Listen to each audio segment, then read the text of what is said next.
I am Sergeant Lexi Wood. I'm 28 years old, and I serve in the United States Army. The greatest irony of my life is that I swore an oath to sacrifice my life for the honor of this country. Yet my own family treated the most important day of my life like a disgrace. They called my wedding a trivial event for a common soldier and chose not to come. Instead, they went on vacation to Hawaii with my sister, a successful lawyer. The first call I received from them afterward wasn't an apology. They called only because they needed something. Their words taught me a valuable lesson about family boundaries and self-respect. Before I share my story, let me know what city you're listening from, and like and subscribe if you believe that the toughest battles are sometimes fought right at home. The autumn air in Virginia's Shenandoah Valley was crisp, carrying the scent of wine grapes and damp earth.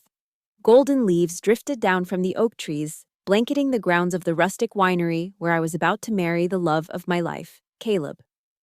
Everything was supposed to be perfect. And for a moment, it was. I stood at the back of the outdoor aisle, my arm linked through that of my commanding officer. A man with 3 daughters of his own, he'd stepped in when my own father wouldn't.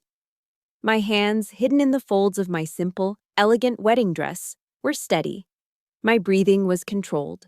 I was a soldier, trained to perform under pressure. This, I told myself, was just another mission.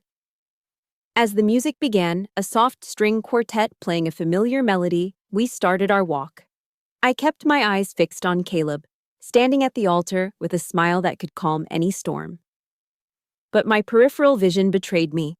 It scanned the front row, the seats reserved for my family.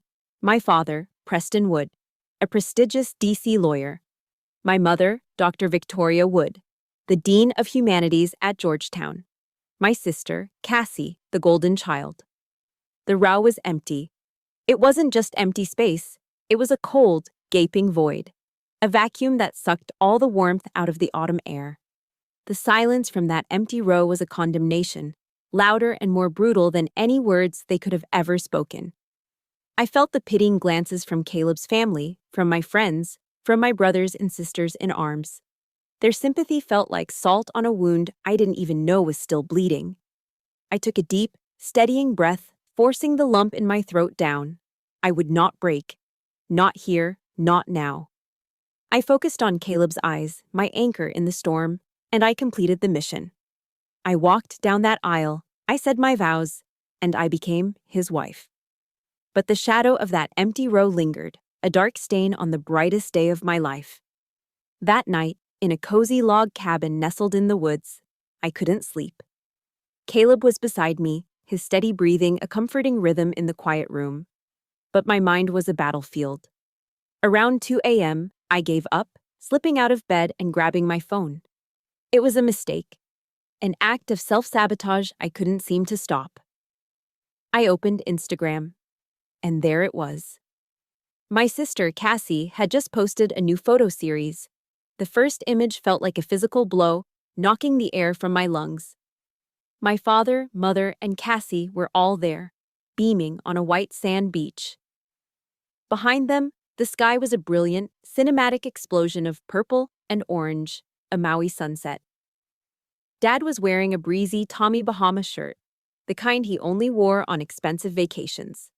Mom looked regal in a silk maxi dress, and Cassie was, as always, perfect, posing in a designer bikini.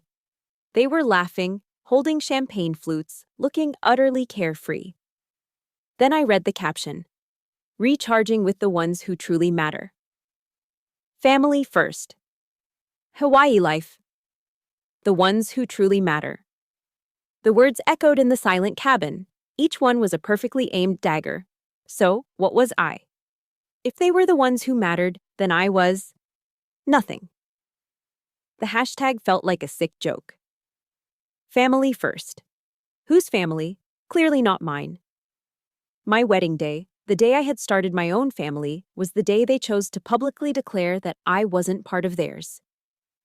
My hand trembled as I hit my mother's contact. It was late in Hawaii, but I didn't care. She answered on the third ring, her voice thick with annoyance. "Lexi, do you have any idea what time it is here?" There were no congratulations, no questions about the wedding, just irritation. I saw the pictures, I said, my own voice shaking, betraying the soldier's discipline. Hawaii looks beautiful. There was a pause. Oh, that, she said dismissively. It was a last-minute surprise from Cassie for your father and me, a rare opportunity for us all to relax. The casualness of her tone broke something inside me. A rare opportunity? I finally broke, tears streaming down my face. What about my wedding? Mom, it was my wedding day. You could have said no to Cassie. The silence on the other end of the line was glacial. When she finally spoke, her voice was cold as steel, stripped of all pretense of maternal warmth. Lexi, don't be so childish. Your sister has worked incredibly hard to get where she is. We couldn't sacrifice her happiness and a trip to the Four Seasons for your little ceremony. Your little ceremony, that's all it was to them. An insignificant, trivial event. I didn't say another word. I just ended the call. I didn't scream. I didn't throw the phone against the wall. The pain was too immense, too profound. It bypassed anger entirely and settled into a cold, clean numbness. I sat on the edge of the bed in the darkness, motionless. My military training had taught me how to compartmentalize, how to function in the most stressful situations imaginable. And this, right here, was the most stressful situation of my life. The truth was a precise, tactical strike. I was no longer their daughter. I was a target that had been eliminated. I didn't sleep that night. I just sat there, staring into the darkness, letting the raw, brutal truth reshape me. It was forging me into someone harder, colder, and more resolute than I had ever been before. As the first hint of dawn filtered through the cabin window, my gaze fell upon the corner of the room. My elegant white wedding shoes lay on the floor, and beside them, my scuffed, mud-stained combat boots stood at attention. One represented the life I thought I wanted, and the other, the life I actually had. That night, I understood they could never truly exist in the same room. The sun was beginning to rise, casting long gray shadows across the floor of the cabin. I hadn't moved. My gaze remained fixed on the corner where my two lives sat side by side, the delicate white wedding shoes and the scuffed, unyielding leather of my combat boots. It was the contrast that held me captive. The pristine white against the worn, scarred brown. And looking at those wedding shoes, so perfect and out of place, I was pulled back into a memory I had tried to bury. It was always about shoes, specifically my sister Cassie's shoes. Louboutins, Manolos, Jimmy Choos. I spent my entire childhood looking up at her, perched on pedestals of expensive leather, while I stood firmly on the ground, invisible.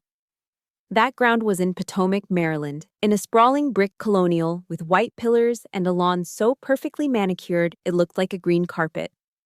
Our house wasn't a home, it was a showroom. A stage set for the grand performance of the Wood family. Every piece of furniture, every painting was chosen to impress. The heart of this stage was the living room. And on its main wall hung what my parents proudly called the Wall of Accomplishments. It was a shrine to my sister. Gilded frames held Cassie's honor roll certificates, her debate team trophies, newspaper clippings about her mock trial victories, and a prominent glossy photo of her shaking a senator's hand. There wasn't a single empty space. And there wasn't a single photo or certificate with my name on it. My existence, it seemed, was not an accomplishment. My sanctuary was the small, finished attic room, a world away from the curated perfection below. The walls weren't decorated with awards. They were covered in maps of the world, pushpins marking places of historical significance. I spent my hours there reading military history, from the Spartans to the conflicts in the Middle East. It was a world that fascinated me, a world my parents dismissed as my odd little hobby. Dinner at the Wood family home wasn't a time for connection. It was a nightly deposition. My father, Preston, would sit at the head of the polished mahogany table and conduct his cross-examination. Cassie always went first, and she was always prepared. I got an A+ on my constitutional law midterm, she'd announce casually. Professor Albright said my analysis was on par with a 3L student. My father would beam, a rare, genuine smile. That's my girl. Tell me about your argument regarding the Commerce Clause. Then, the spotlight would reluctantly turn to me. And you, Lexi? What did you accomplish today? One evening, I felt a flicker of pride. I was voted captain of the varsity volleyball team. My father nodded slowly, taking a sip of his wine. Good for you. Sports build discipline, he said, the words a hollow, pre-written script. Then, without missing a beat, he turned back to my sister.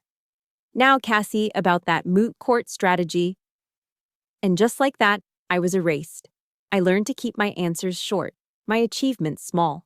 I learned that my world, a world of teamwork and physical grit, was simply not on the same level as Cassie's intellectual stage.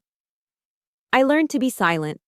The chasm between us became a canyon my senior year of high school. Cassie, in her final year at Georgetown, received her acceptance letter to Yale Law. It was the crown jewel for my parents' collection.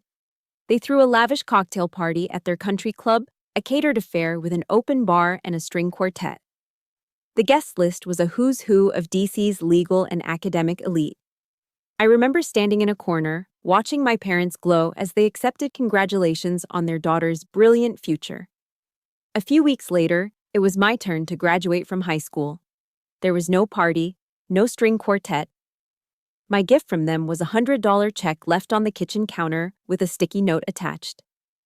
Congratulations, honey. Mom has an important faculty event. Can't miss it. We're proud of you. I celebrated my graduation with 3 of my closest friends at a local pizza joint. I didn't cry. I didn't feel angry. I just felt empty. A profound, hollow emptiness, as if I was a ghost in my own life story. But amidst those cold, echoing memories, there was one point of warmth. My grandfather. He passed away when I was 15, but his influence was the bedrock of my life. He was a Marine Corps veteran, a tough, quiet man who had fought at Iwo Jima. He didn't care about report cards or Ivy League prestige. He saw something else in me, a steadiness, a steel in my spine that others overlooked. The last time I saw him, he was frail, lying in a sterile hospital bed that seemed too small for his spirit.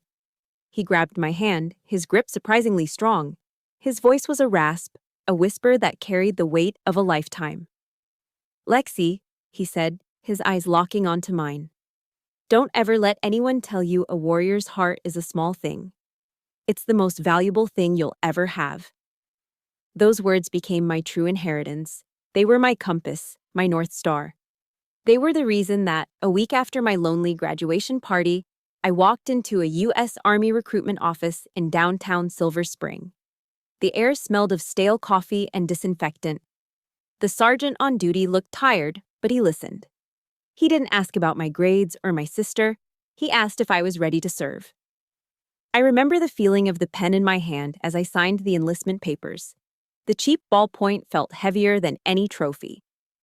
Each letter of my signature was a deliberate act of defiance.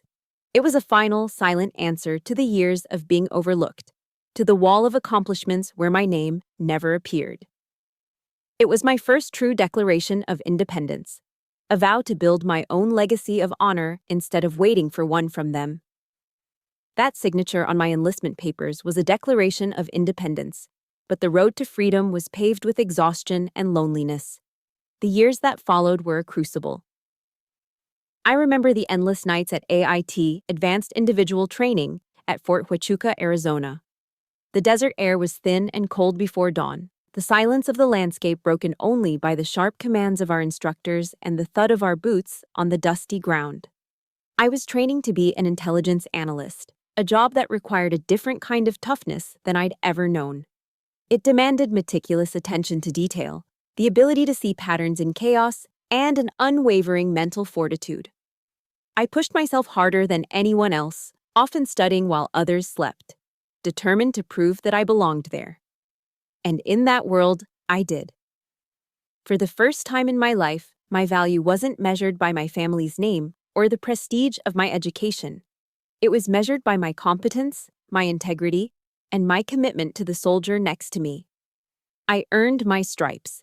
I was promoted quickly, becoming a respected sergeant. I had finally found a place where my skills mattered. but every phone call home was a painful reminder of the world I'd left behind. "I made Sergeant, Mom," I'd say, trying to keep the pride out of my voice. "Oh, that's nice, dear," she'd reply, her tone distant. "Did you know your sister just won a major case? It was featured in the New York Law Journal. Your father is so proud." My accomplishments were always just a stepping stone to talk about Cassie's. I was a footnote in the grand story of the Wood family. The distance between Arizona and Maryland wasn't just miles, it was entire galaxies of worth. Then, on a short leave, my galaxy shifted. I drove up to Fredericksburg, Virginia, a historic town with a vibrant art scene. I was wandering through their famous craft market, breathing in the smell of leather and handmade soap, when I saw his booth. It was filled with the most beautiful handcrafted wooden furniture, cutting boards with intricate inlays, smooth sculpted rocking chairs, and a magnificent walnut dining table that looked like a work of art.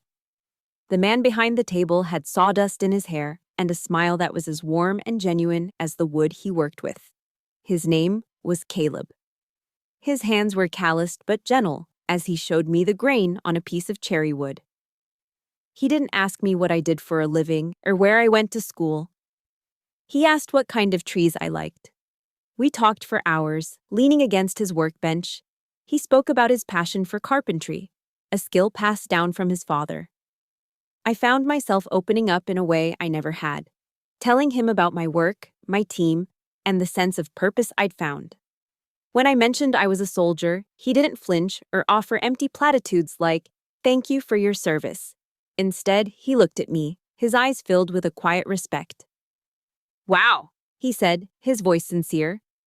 "You must be a very disciplined and trustworthy person." It was the simplest of compliments, yet it landed with more weight than any academic award my parents had ever praised. Our relationship bloomed from there, as naturally as a tree grows towards the sun. Caleb was everything my family was not.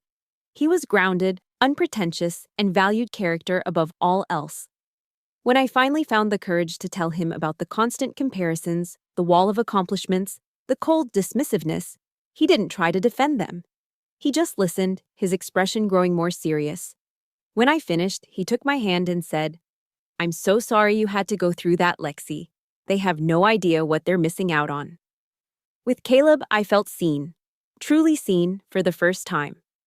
He came to visit me at Fort Belvoir one afternoon. He wasn't intimidated by the uniformed guards or the strict protocols.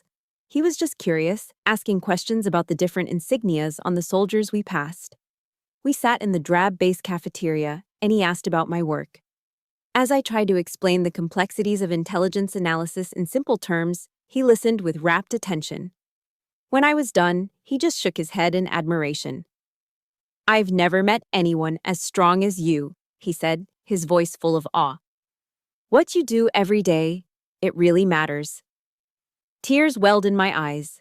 It really matters. That one sentence was the validation I had spent my entire life craving from my family, and here it was, offered so freely from a man with sawdust on his jeans. His love was the antidote I never knew I needed, which made the inevitable introduction to my family a guaranteed disaster. We met at a high-end steakhouse in D.C., the kind with white tablecloths and waiters who call you sir and ma'am. The air was thick with the scent of money and power. My father, Preston, didn't even pretend to be interested. He immediately launched his interrogation.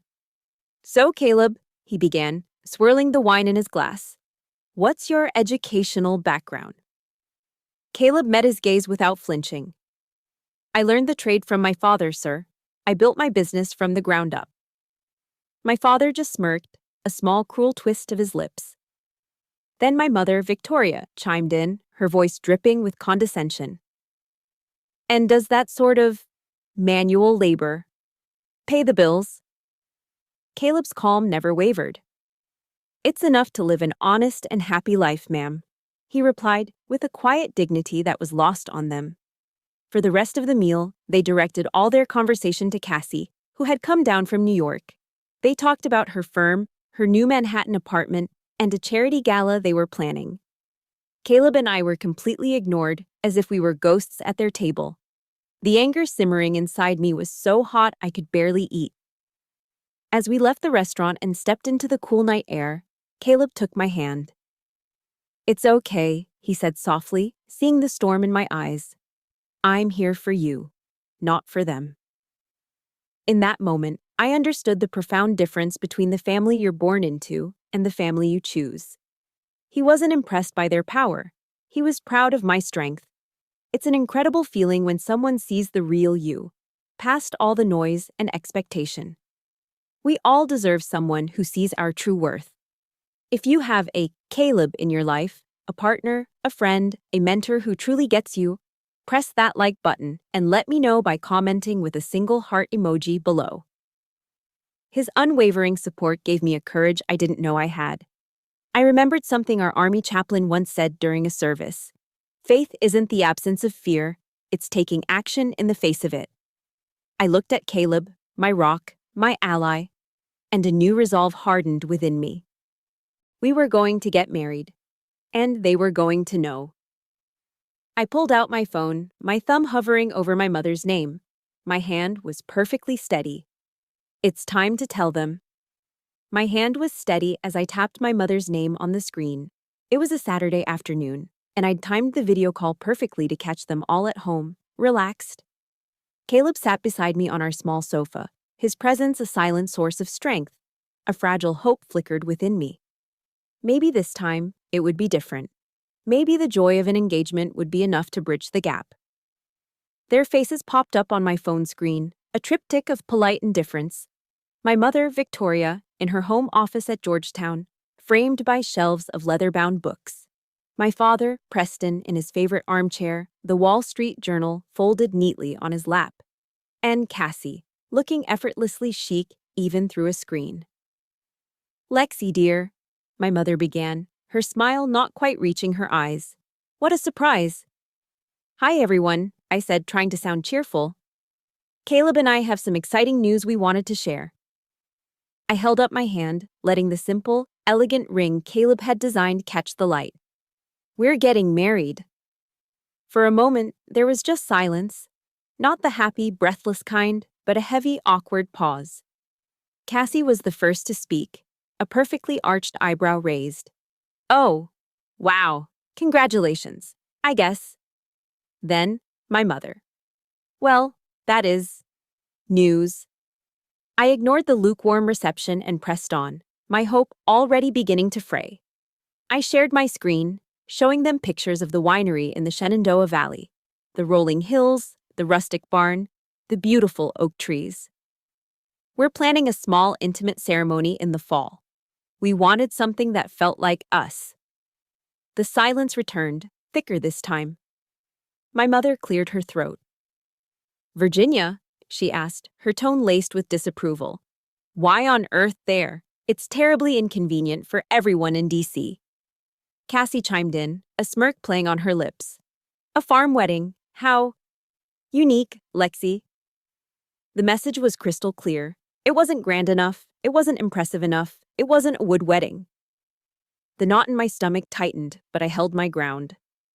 "We've set a date," I said, my voice firmer now. "October 14th. That's when my mother physically reached for her leather-bound planner. As she did, I noticed something over her shoulder. On a large whiteboard behind her desk, written in bright, cheerful marker, was a detailed itinerary under the heading, Maui Family Getaway. My blood ran cold. "Oh, I'm so sorry, Lexi, but that weekend is just impossible," she said, feigning regret as she flipped through the pages. "Your father has a partners conference, I have a major university fundraiser, and Cassie is in the middle of a critical project at her firm. The timing is just dreadful." "Mom, it's 4 months away," I said, my voice pleading. "People can move things for a wedding."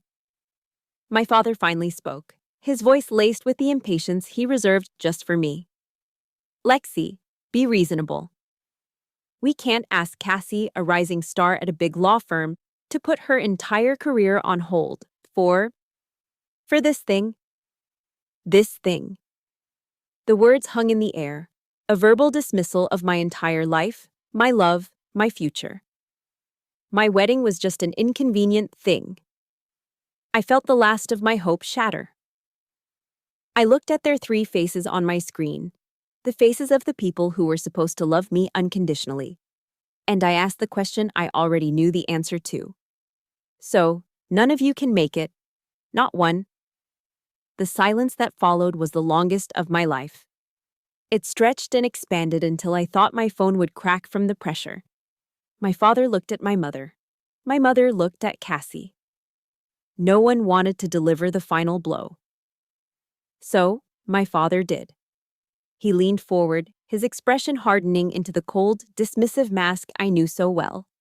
His voice was low, devoid of any warmth, and dripping with a contempt that was centuries old. "Let's be realistic, Lexi," he said. "It's a trivial event for a common soldier. Our lives and Cassie's career simply have more important priorities." The screen in front of me seemed to fracture into a million pieces. Common soldier, he'd finally said it. The words he had been thinking my entire life, the brand he had seared onto my soul, were now out in the open. It wasn't a rejection, it was an execution. A formal declaration that my worth, in their eyes, was zero. Something inside me shifted. The pain was so sharp, so absolute, that it broke through the other side into a terrifying calm. I wasn't a daughter anymore. I was a soldier in a combat zone, and my emotions were a liability. I remembered a line from survival training. When you're trapped, don't waste energy trying to move the obstacle. Find a new path.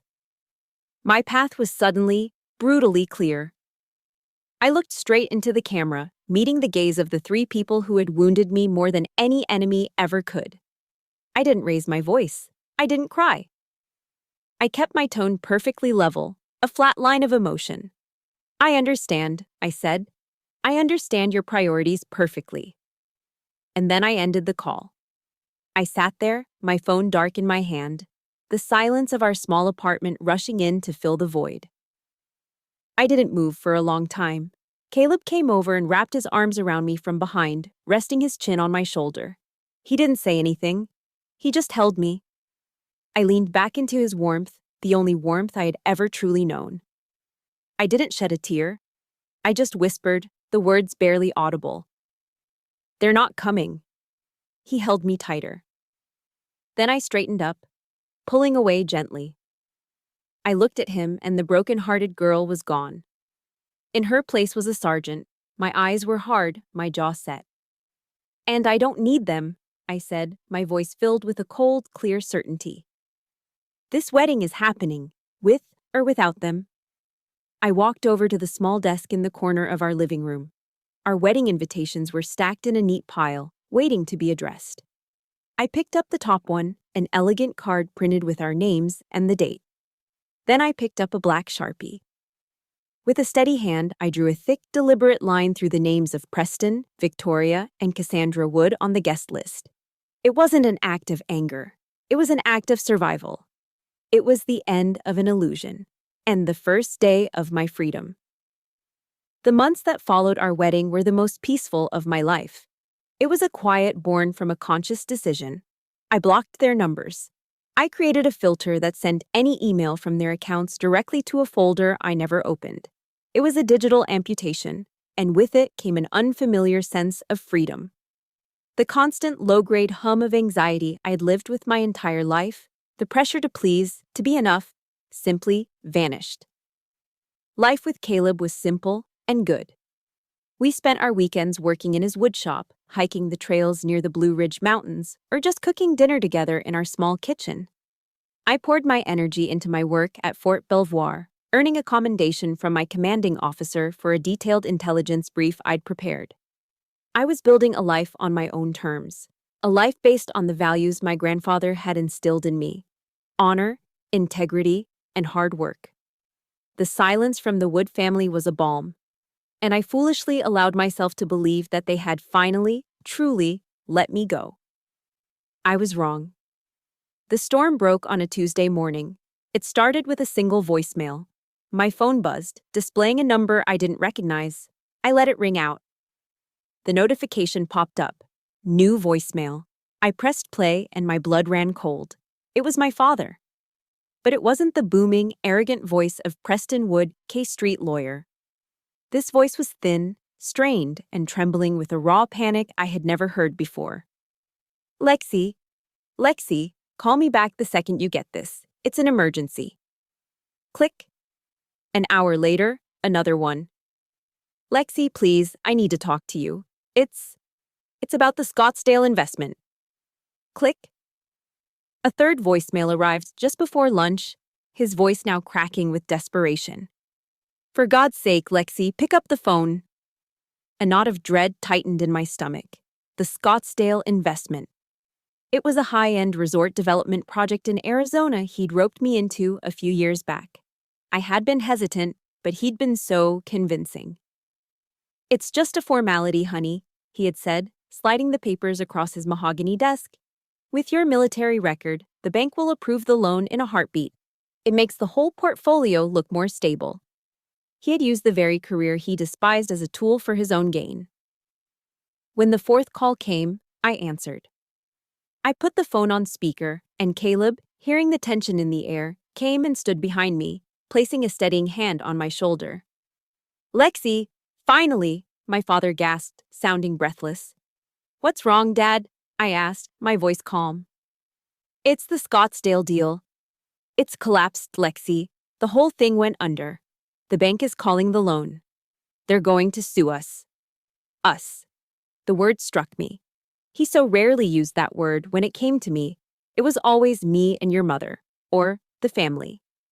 Us was reserved for times of crisis, a verbal rope to pull me back into his orbit. Initially, he tried to spin a web of excuses. It was the volatile housing market, a dishonest business partner, unforeseen construction delays. But I wasn't the naive girl from his living room anymore. I was a trained intelligence analyst. When was the last payment made on the loan? I asked, my tone even. I don't have the exact date in front of me. And what was the reason for the cash flow problem? The market has been stable in that sector for the last 6 months. He stammered, caught off guard by my direct, analytical questions. He was used to my silence, not my scrutiny. Pinned into a corner, the dam of his lies finally broke, and a torrent of brazen truth came flooding out. All right, fine, he snapped, his panic turning to anger. There was a temporary cash flow issue, the Hawaii trip. It was more expensive than we anticipated, and I just helped Cassie with the down payment on her new penthouse in Manhattan. I thought I could move some things around, that the market would bounce back before the next payment was due. I was speechless. The air left my lungs in a silent gasp. He had taken the money that was supposed to secure a loan with my name on it, and used it to fund the very vacation they chose over my wedding, and to buy a luxury apartment for the sister they always chose over me. He had gambled with my financial future to reward his golden child, and now that the bet had failed, he was calling me to clean up his mess. But the worst was yet to come. The peak of his audacity was still to be scaled. Lexi, I need your help, he said, his voice dropping to a conspiratorial whisper. You're a soldier. You have a stable income, steady savings. You're not frivolous with your money. I could almost hear the gears turning in his head as he reframed the daughter he once called a common soldier into a responsible financial asset. I need you to wire me $40,000 immediately. It's just to retain the lawyers, to stop the bleeding. I couldn't believe what I was hearing. It was so outrageously hypocritical, so breathtakingly arrogant, that it transcended anger and became almost darkly comedic. The man who had dismissed my life as trivial was now begging for my help, praising the very discipline and stability that my common soldier career had provided. I remembered a core principle from my training: never act on emotion. Gather all available intelligence first. There was a long pause on the line. I let him stew in it, his ragged breathing the only sound. Finally, I spoke. My voice was as cold and flat as a steel plate. There was no anger, no pain, just the clipped precision of an analyst stating a fact. I will need to see all of the paperwork, Father, every loan document, every bank statement, every email correspondence related to this investment. Lexi, there's no time for that. The bank is... I will call you back, I interrupted, my voice leaving no room for argument, after I have had a chance to review all of the information. I hung up the phone before he could say another word. My hand, when I placed it on the table, was perfectly steady. The shock had passed. The hurt was a distant echo. What remained was a cold, hard resolve. I was no longer the target. I was the mission commander. I looked up at Caleb, who was watching me with a mixture of anger and awe. "Can you help me find a good lawyer?" I asked. "A really good one. I need to prepare." That night, our living room transformed into a tactical operations center. My father, true to his word, had his assistant email over a mountain of password-protected PDF files containing the investment records. I retrieved the old metal lockbox from the back of my closet, my personal Pandora's box, containing my original copies of the documents he'd had me sign years ago. Caleb helped me spread everything across the hardwood floor. Under the warm glow of our reading lamp, the stacks of paper, loan agreements, partnership contracts, bank statements, looked like the blueprints of a battlefield. To anyone else, it was a chaotic mess of financial jargon.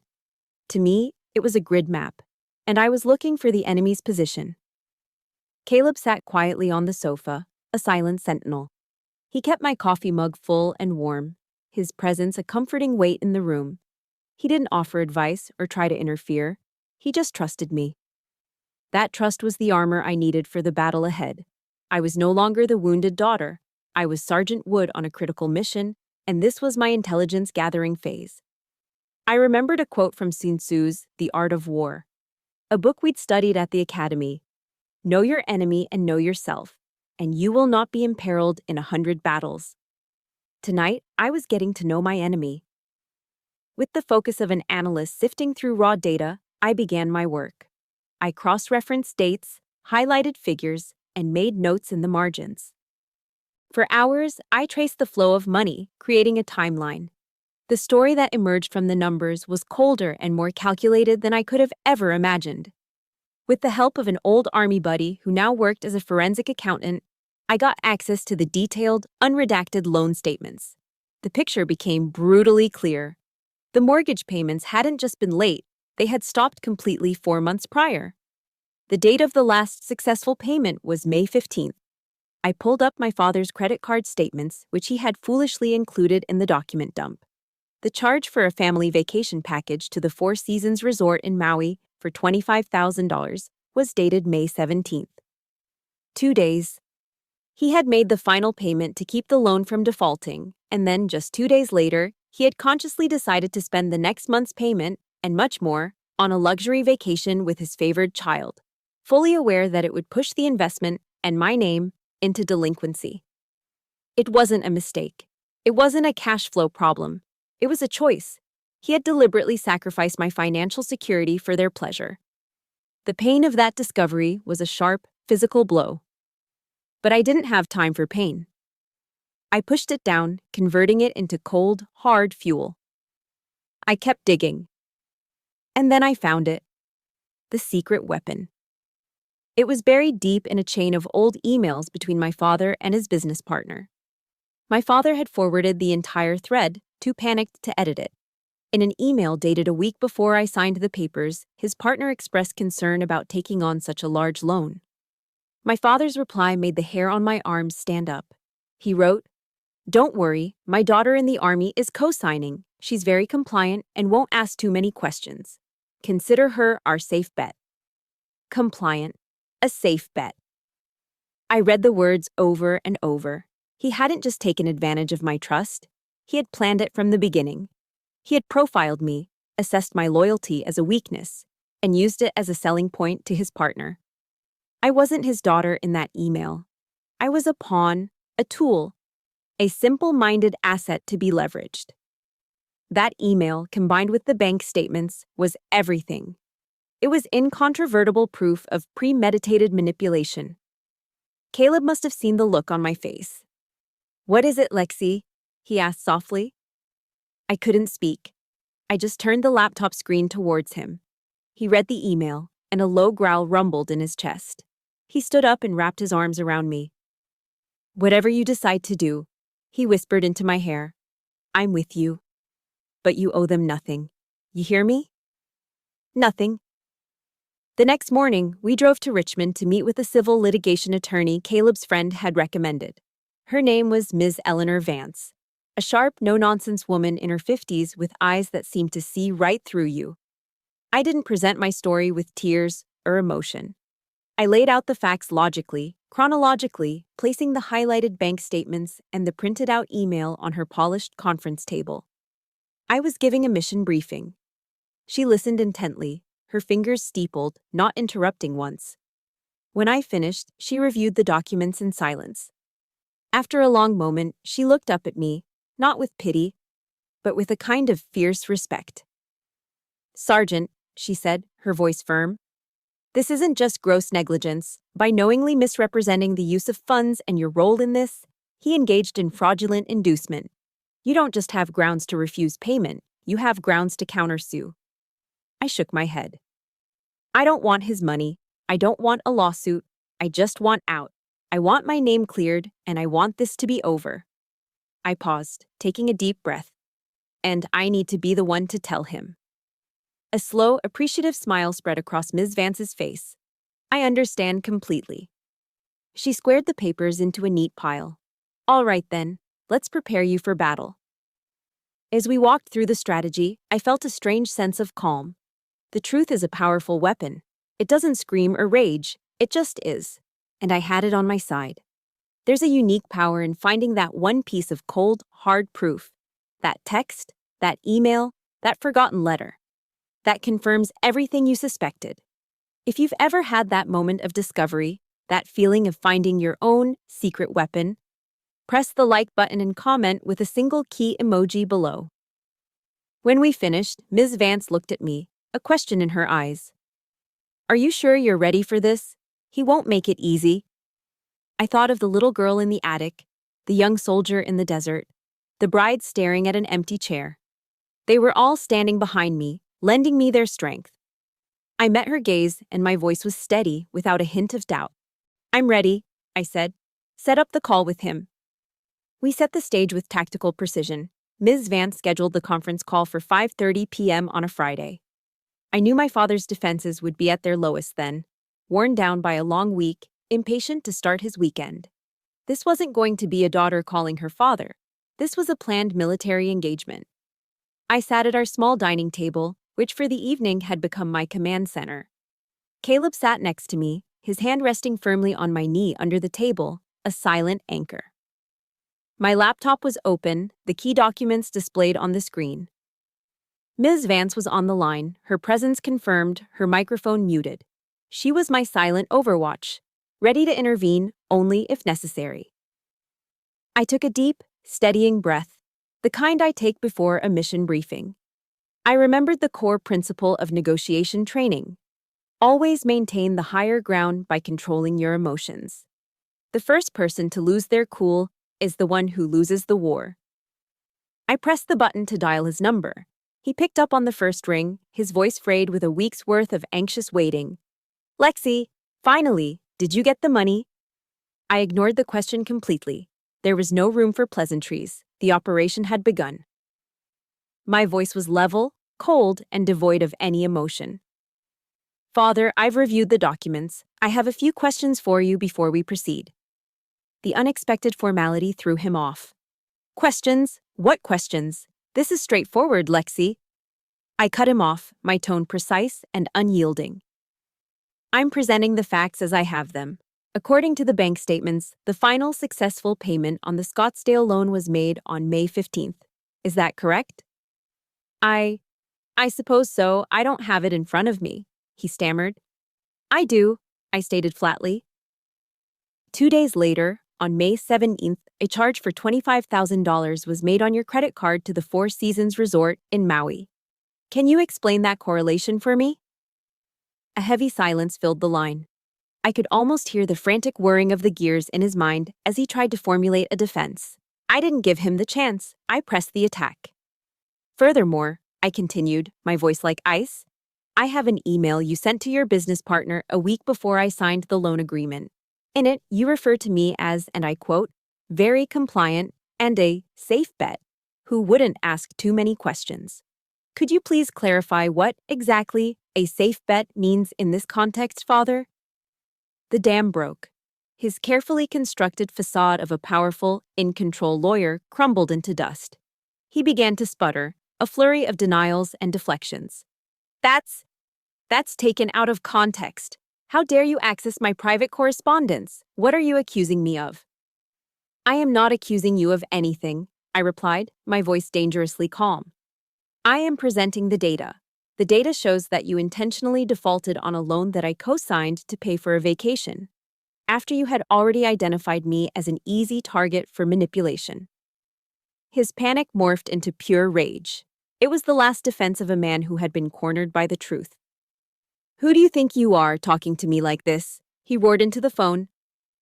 I am your father. I don't have time for these games. I need $40,000, and as my daughter, it is your responsibility to help this family.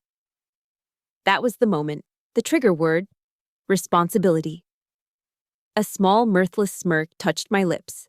It was a cold, sharp feeling. Family responsibility? I asked, letting the question hang in the air for a beat.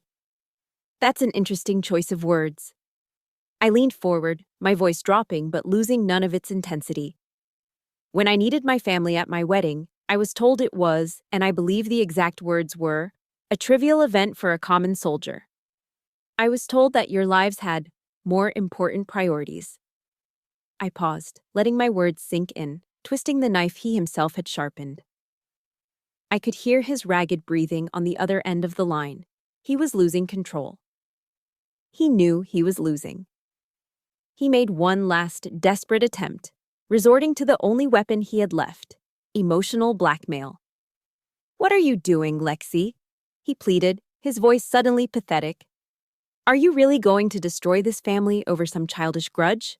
Your mother will be devastated by this. She'll be so disappointed in you. But his threats were hollow now. They couldn't hurt me anymore. I had the truth, and the truth was my shield. The little girl who craved his approval was gone. In her place was a woman who was about to define her own terms. Well then, I said, my voice as final as a judge's gavel. I suppose this is a trivial matter for me now too. I've decided that your financial crisis, which you created, is not my priority. Lexi, don't you dare. I will not be sending you one single cent, I declared, cutting him off for the last time. My attorney, Ms. Vance, who has been listening to this entire conversation, will be in contact with the bank to begin the process of having my name legally removed from this fraudulent loan. Good luck with your priorities, father. And with that, before he could utter another word, another threat, another pathetic plea, I ended the call. The silence in the room was absolute. My hand was still resting on my phone. For a long moment, nothing happened. Then, a tremor started in my fingers. It traveled up my arm, into my shoulders, until my whole body was shaking. It wasn't a tremor of fear or sadness. It was the violent, uncontrollable aftershock of adrenaline. It was the feeling of a soldier after the battle is won, when the body finally releases the tension it has been holding for a lifetime. It was the feeling of being, at long last, free. The adrenaline shakes had barely subsided when my phone, which I'd left on the table, lit up and began to vibrate violently. The aftershocks were beginning. The caller ID read, Mother. I let it ring, the shrill sound cutting through the fragile peace. It stopped and immediately started again. Caleb looked at me, his eyes asking a silent question. I gave a small nod, took a deep breath, and answered, putting it on speaker. I didn't even have a chance to say hello. How could you do that to your father? The voice that erupted from the speaker was not the polished, composed tone of Victoria Wood, Dean of Humanities at Georgetown. It was a raw, hysterical shriek, laced with venom. He is a complete wreck. Do you have any idea how hard he has worked to give you and your sister the life you have? You are the most ungrateful, selfish child I have ever known. I let the storm of her words wash over me. I didn't flinch. I didn't argue. I waited for her to pause, to gasp for another breath of self-righteous air. When the moment came, my voice was quiet, almost clinical. Mother, I said calmly. Were you aware of the email he sent to his business partner? The silence on the other end was deafening. It was a silence filled with guilt and complicity. That's not the point, she finally stammered, her rage deflating into a weak defense. And there it was. She knew. She had always known. She was a part of it. The betrayal wasn't just his, it was theirs. Goodbye, Mother, I said, and ended the call. Before the screen had even gone dark, it lit up again. This time, it was Cassie. If my mother's attack was a chaotic hailstorm, my sister's was a sniper's bullet, precise and condescending.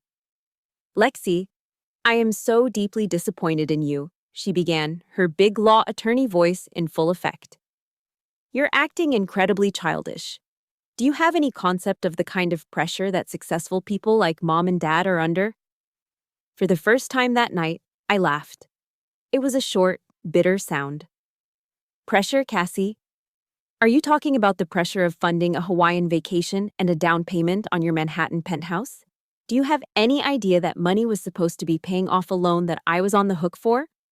She sidestepped the accusation with the practiced ease of a seasoned lawyer. Don't drag those details into this. That's not what this is about. The point is, you are turning your back on your family. No, Cassie, I corrected her, my voice sharp and clear. I am drawing a boundary. Maybe you should try it sometime, instead of living your entire life in their shadow. I hung up before she could respond. The weight of it all was beginning to press down on me, a deep, bone-weary exhaustion. But the hurricane was far from over. Over the next few days, the full force of their propaganda machine was unleashed. My phone became a weapon used against me, buzzing relentlessly with text messages from aunts, uncles, and cousins I hadn't spoken to in years. It was clear my parents had been busy, spinning a carefully crafted narrative. In their version, I was the villain. Lexi, the stubborn, unfeeling soldier who had become bitter and was now cruelly abandoning her loving parents in their time of need. A text from my Aunt Carol read, "Family is supposed to be there for each other in hard times, honey. Don't let your anger blind you to what's important." Another, from a cousin in California, "Heard about what's going on. Just remember everything they've done for you." Each message was a small paper cut designed to make me bleed guilt. A few years ago, it would have worked. I would have been crushed by their disapproval. But now, as I read the words, I felt something different. It was a deep, profound sadness, but it wasn't the sharp sting of personal pain. I was sad for them. Sad that they were all trapped in this toxic system, rushing to defend the very people who enforced the rules of a game I was no longer willing to play. Through it all, Caleb was my rock. He sat with me on the couch, reading every single message, his jaw tightening with each one. He didn't tell me to ignore them. He just absorbed the blows with me. He was my fortress. And in a fortress, sometimes reinforcements arrive from the most unexpected places. My phone rang one evening, an unknown number. I almost ignored it, but something made me answer. "Lexi, it's your cousin, Mark." Mark. We hadn't spoken in probably a decade. He was the family black sheep, the one who'd dropped out of college to become a musician. "I heard what happened," he said, his voice quiet. "And I just wanted to call and say, don't listen to any of them. You did the right thing. It's about damn time someone stood up to them." Tears pricked my eyes. To be seen, to be understood, by someone from inside the system. It was a gift. The final call came the next day, at my desk at Fort Belvoir. It was my commanding officer, the same man who had walked me down the aisle. "Sergeant Wood," he said, his voice warm but professional. "I heard you're dealing with a difficult family matter. I'm not calling to pry. I'm calling to tell you that what you did took courage and integrity. The Army is proud of you." His words landed like a bomb on a burn. Honor, integrity, courage. The very values my family had never understood were the ones that my chosen family was now celebrating.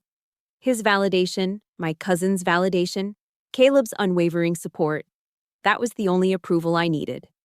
I realized then what Eleanor Roosevelt meant when she said, "No one can make you feel inferior without your consent."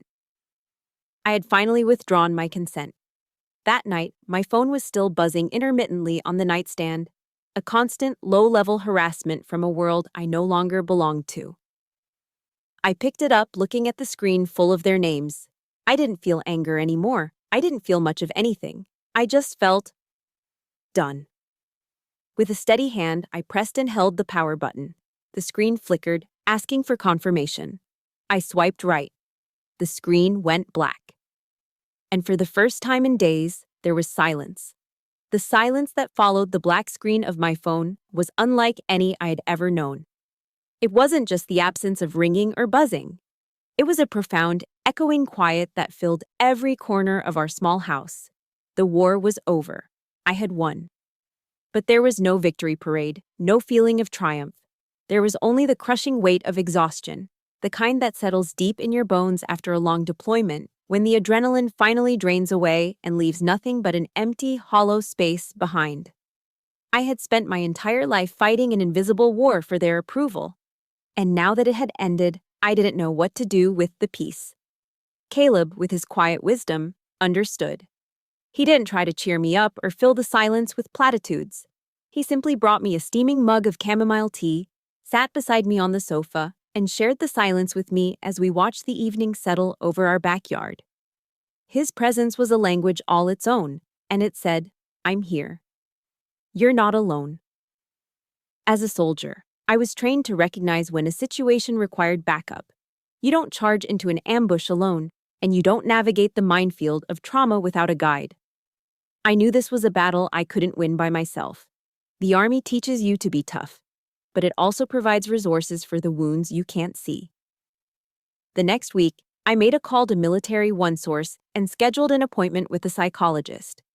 In the safety of that quiet, sterile office, surrounded by bland landscape paintings and the soft hum of an air conditioner, I finally allowed myself to break. For the first time, I didn't hold it in. I didn't swallow my tears. I wept. I wept for the little girl in the attic, who thought her love for maps and history was weird. I wept for the teenager who celebrated her high school graduation with pizza because her parents were at a more important party. I wept for the bride who stood before her husband with an empty front row where her family should have been. My therapist, a kind, steady woman named Dr. Anya Sharma, listened without judgment. She helped me understand that my profound sadness wasn't a sign of weakness or regret for the choice I'd made. It was grief. "You're mourning a profound loss, Lexi," she explained gently. "It's not the loss of the family you had. It's the loss of the family you should have had. You are grieving an idea, an ideal, and that is one of the deepest griefs a person can carry." She introduced me to the work of Brené Brown, a researcher I'd heard of but never studied. I watched her talks on vulnerability, courage, and shame.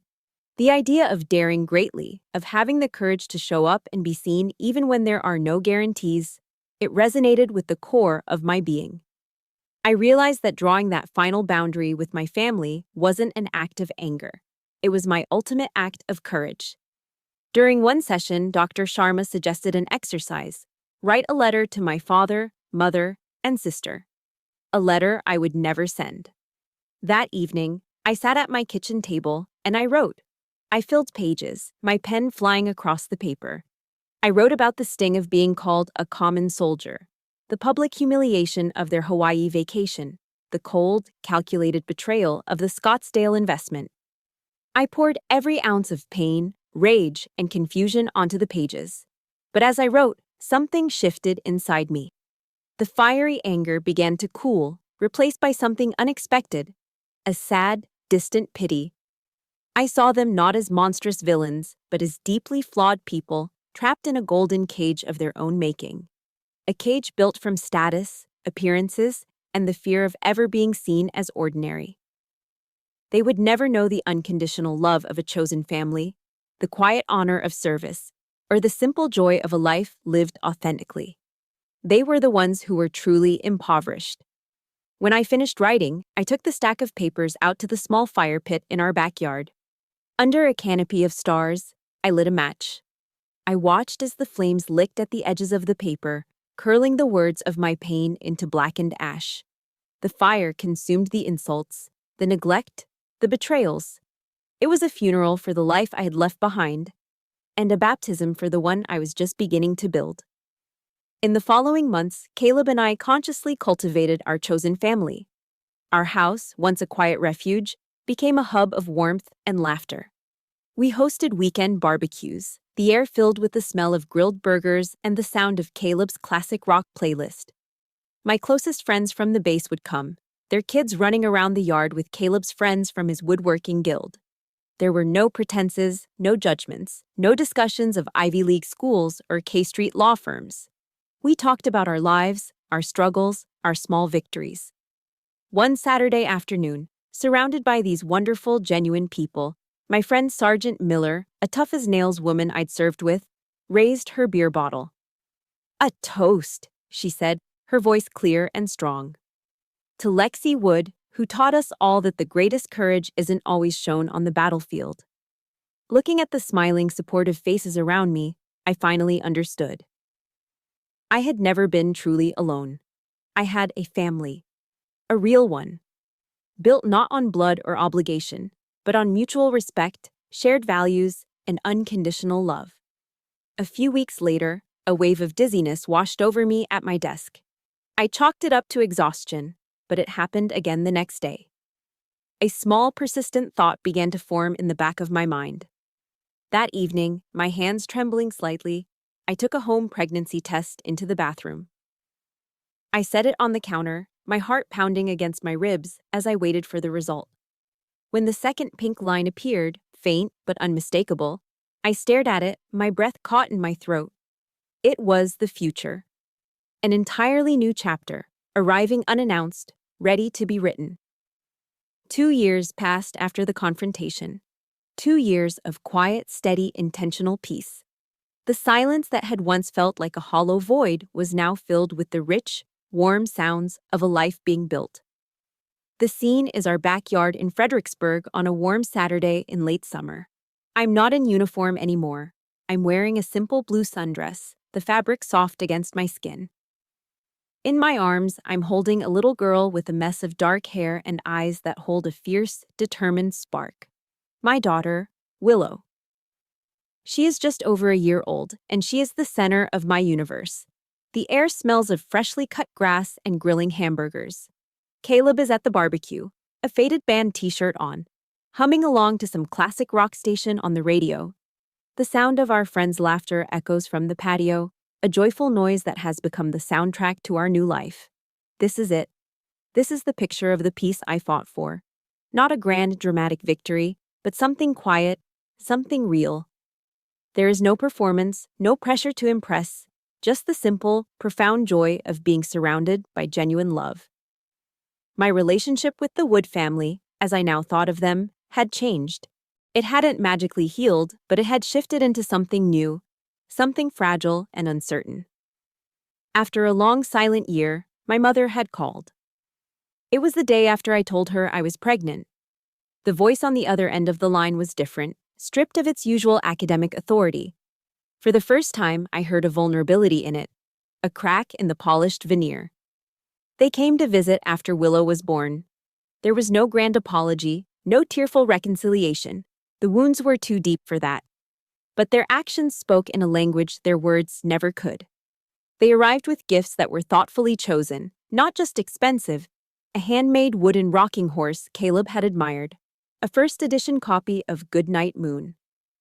During their visit, I watched my mother, Victoria, a woman who once treated a speck of dust like a personal insult, get down on her hands and knees on the living room floor to play with Willow, her laughter soft and unfamiliar. I watched my father, Preston, the powerful K Street lawyer, sit in the rocking chair for nearly an hour, not talking, not reading, just watching his granddaughter sleep, his face a mask of complex emotions I couldn't quite decipher. The most surreal moment came one afternoon. My father was holding Willow, awkwardly, as if he were holding a delicate, priceless piece of art. He was a man who had always been so sure, so commanding. But he seemed utterly disarmed by this tiny human being. He looked from Willow's face to mine, and his voice was quiet when he spoke. "She has your eyes," he said, a strange hoarseness in his throat. "They're very determined." It wasn't an apology. It wasn't a confession. But it was the closest thing to an acknowledgement to seeing me that I had ever received from him. It was a single crack of light in a lifetime of shadows. A fragile truce had been called. I didn't know if it would last, but for the sake of the little girl in his arms, I was willing to let it exist. The true moment of healing, however, didn't come from them. It came from within me. One quiet Tuesday afternoon, it was just Willow and me in the house. She was taking wobbly, triumphant steps across the living room, a look of intense concentration on her face. Then, as toddlers do, her feet got tangled and she tumbled onto the soft rug. It wasn't a bad fall, but it was a shock. Her face crumpled and a heartbreaking wail filled the room. Without a second thought, I scooped her up, pulling her tight against my chest. I rocked her gently, stroking her soft hair. "Oh, my sweet girl," I whispered into her ear, my voice thick with an emotion that surprised me. "It's okay, baby. Mommy's here. You're safe. I love you so much." And then, it hit me. The words I was speaking, the comfort I was giving so instinctively, they were the exact words I'd spent a lifetime starving to hear. The unconditional reassurance, the promise of safety, the simple, powerful declaration of love. Tears began to stream down my face, but they weren't tears of sadness. They were tears of release, of a profound, soul-deep healing. In that moment, comforting my daughter, I was also comforting the little girl inside of me who had cried alone in her attic. By becoming a different kind of mother, I was mending my own broken pieces. I was breaking the cycle. The legacy of coldness, of conditional value, of emotional neglect. It stopped here. With me, my legacy, the one I would pass on, would be one of unconditional love. The story ends here, in this quiet, peaceful place. I'm in Willow's nursery, the room painted a soft sage green. The moonlight streams through the window, casting a gentle glow on her crib. She's sleeping soundly, her tiny chest rising and falling in a steady, peaceful rhythm. I watch her, my heart so full it feels like it might burst. They once called me a common soldier, and maybe, in a way, they were right. I didn't fight in a famous, glorified war. I fought in the quiet, brutal trenches of a broken heart. I fought for the right to define my own worth, and I won. My life is no longer a battle for their approval. My legacy is not the Wood family name or the achievements they value. My legacy is this sleeping child. It's the peace in this house. It's the love that I have built from the ashes of my past. Out of the night that covers me, black as the pit from pole to pole, I thank whatever gods may be for my unconquerable soul.